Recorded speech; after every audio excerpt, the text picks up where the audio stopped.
Right now, let's talk about the market action heading into the opening bell. A little bit more than 10 minutes away. Joining us, Peter Andersen is a founder at Andersen Capital Management.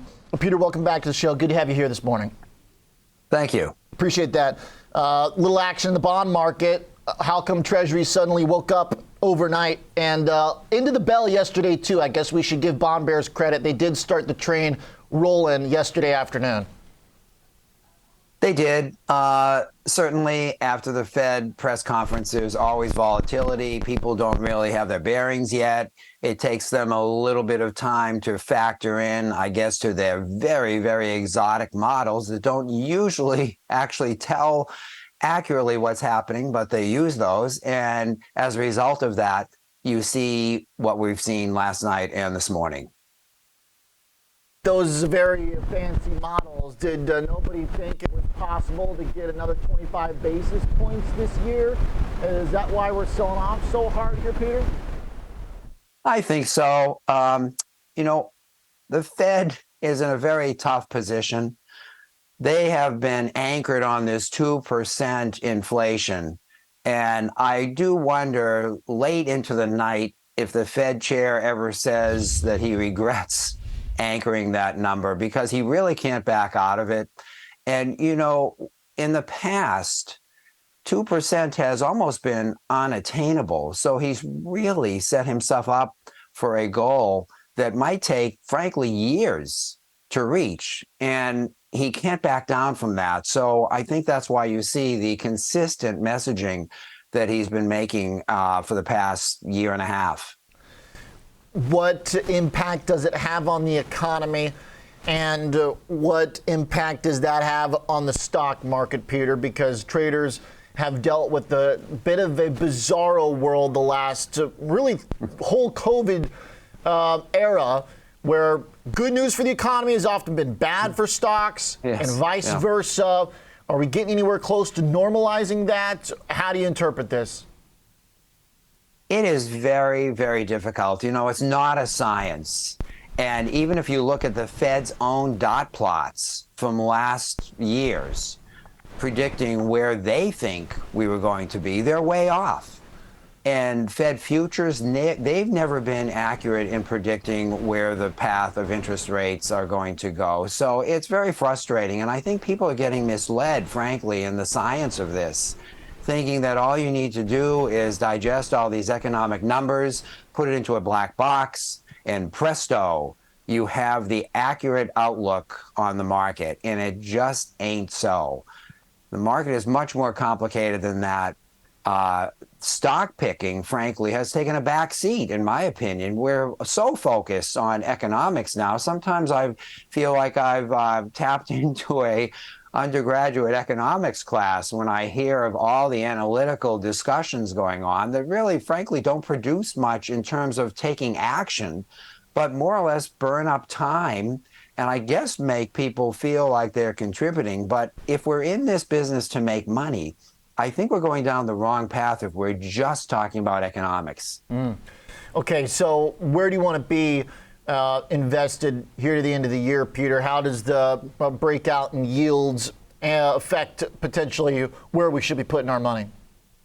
Well, if I'm the CFO of, say, NVIDIA, and I listen to the Fed, and I watch the markets and the Fed futures, I don't think that executive team ever sits back and says, gosh, the Fed futures are pointing to such and such. We need to change our corporate strategy.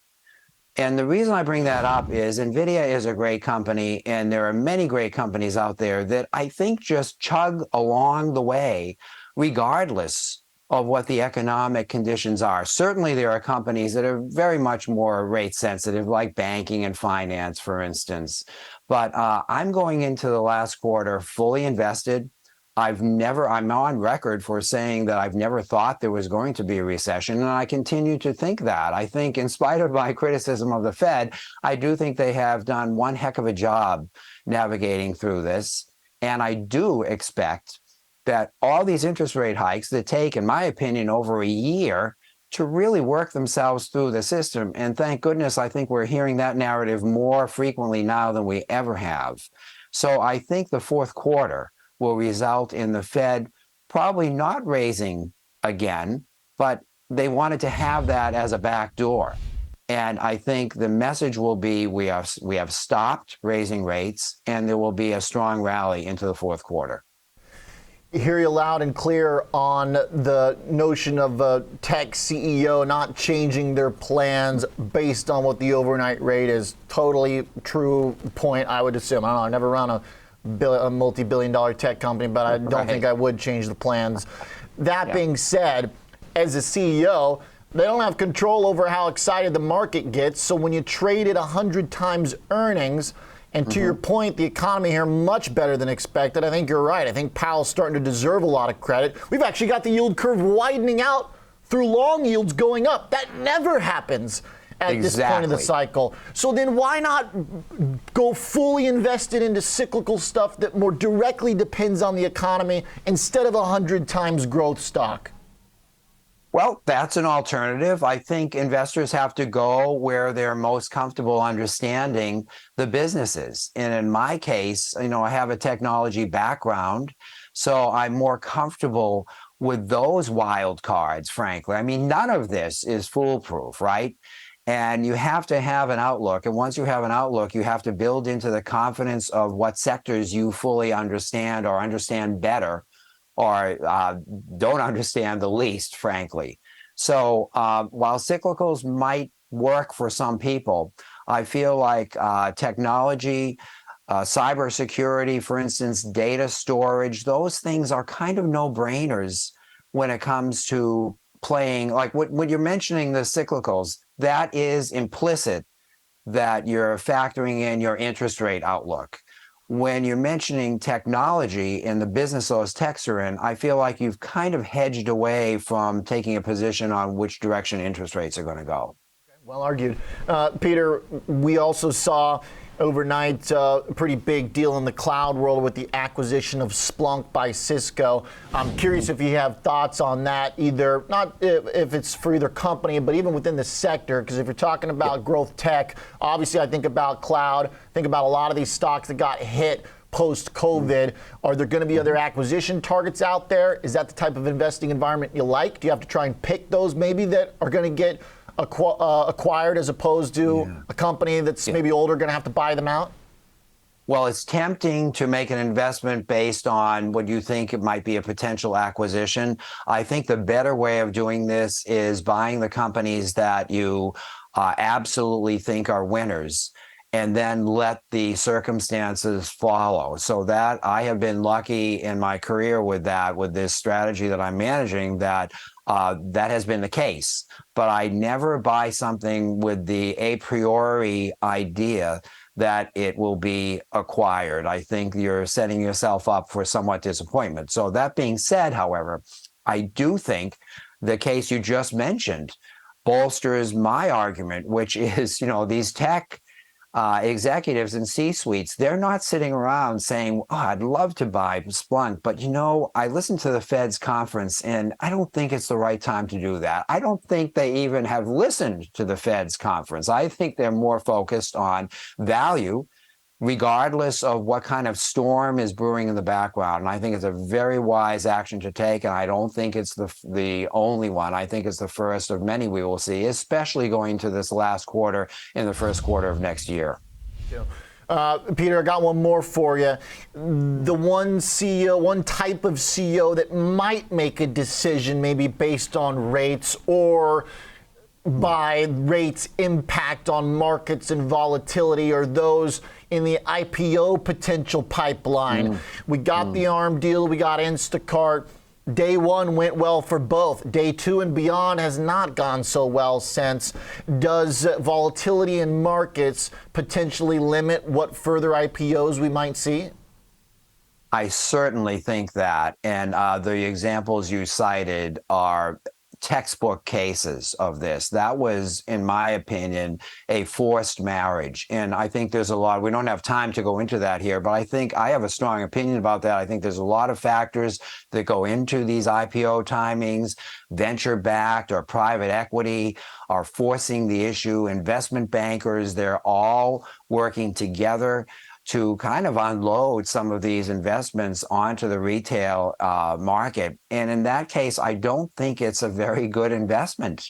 I think that bubble, the stock that you see that pops up, is a result of the bragging of the 5 times oversubscribed. How many times have we heard that? I mean, I don't think I've ever heard of an IPO that hasn't been 5 times oversubscribed. So I'm very cynical in the IPO market in general, but then the timing for this, they've tried to revive the patient, and I think that they're going to have to wait for at least 6 months and try again. But we will see attempts, because the time is not their friend, it's their enemy.